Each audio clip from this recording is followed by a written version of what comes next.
Bismillahirrahmanirrahim. Assalamualaikum warahmatullahi wabarakatuh. Good morning, good afternoon, or even good evening. My name is Vidi Sukmayadi, and in this opportunity, I would like to extend my gratitude to the committee of 4th IGEOS 2020. And for today, I would like to present a topic entitled Media Coverage and People's Perspective, Non-Muslim Perception Toward Human Rights.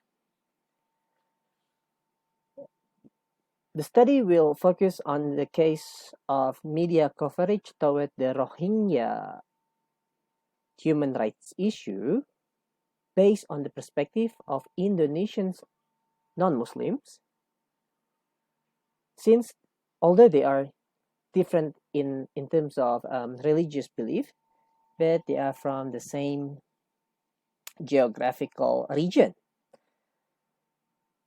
As the rational background of the study,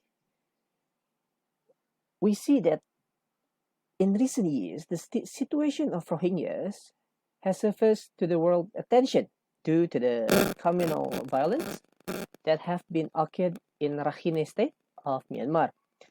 This is in line with McQuail when he said that the most essential impact of mass communication is the capability to influence individual perceptions and way of thinking toward the social reality.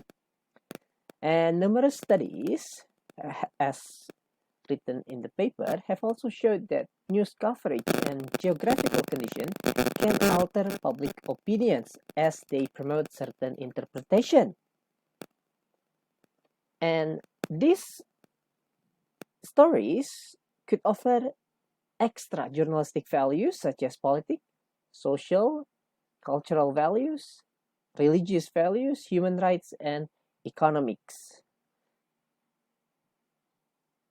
And based on those rationales, this paper attempts to analyze the influence of media coverage to the audience who are assumed to have prior information exposure due to the social, geographical, and emotional proximity with the news event, and in this case, toward Indonesians audience who are non-Muslims, but they know the case, the Rohingya case, since they are living in the same geographical region, that is Southeast Asia. So in conducting the study, we performed quantitative study by conducting a quasi-experiment method to investigate the difference of perception between a group of audience, which is Muslim perceptions and the non-Muslim perception toward human rights issues. And as the sample of the study, 150 non-Muslim students were invited to participate in the survey. The sample were chosen based on their religious and academic background.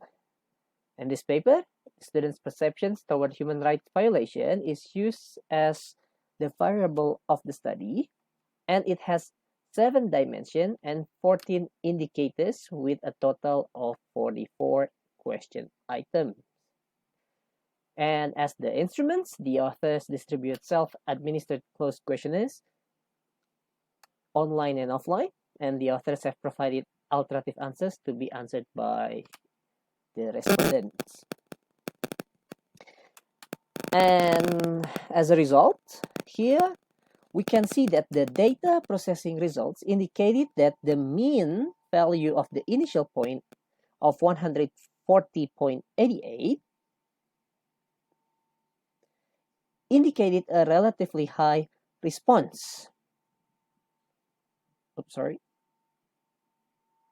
Excuse me.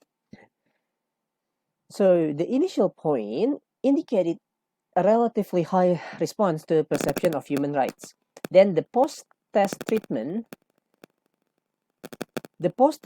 results showed a decrease in perceptions to 133 points. The drop in point illustrates the difference in perceptions that appears on the average respondent. The result is reinforced by the t-test here, the t-test measurement on the student group, and the result that appears in the section on the significant scored significant two-tailed value is 0. And since 0 is below the acceptance limit for the different tests of 0.050, the research indicated that this perception of non-Muslim students toward the issues is different. The results of this data processing have been based on the other tests that illustrate the normal distribution of data and can be used to draw research conclusions. Thus, the results will therefore side with the findings of Lee that assume that media consumers tend to lead the public interest on information that meets the news values, and thus it will direct the media consumers to pay equal attention to an issue. Therefore, since no matter what religious values that they have, they will pay attention to an issue, but since they have a prior knowledge of a religious belief, the result is different. And in addition, it determines one primary position related to attitudes, concern, motives, experience, and expectations in the perception of human rights violations. And as a conclusion, the pre-test and post-test results prove that the group with non-Muslim respondents has influenced by media exposure. And before being treated, the group of students had high perception. However, after being given the treatment, this group had the lower perception of the human rights issue violations. This fact indicates that media exposure as the primary source of information can influence people to change their perception toward an issue. Ladies and gentlemen, that'll be all from us. Thank you very much. And thank you for listening. Hopefully I'll see you all soon. Billahi taufiq wal hidayah. Assalamualaikum warahmatullahi wabarakatuh.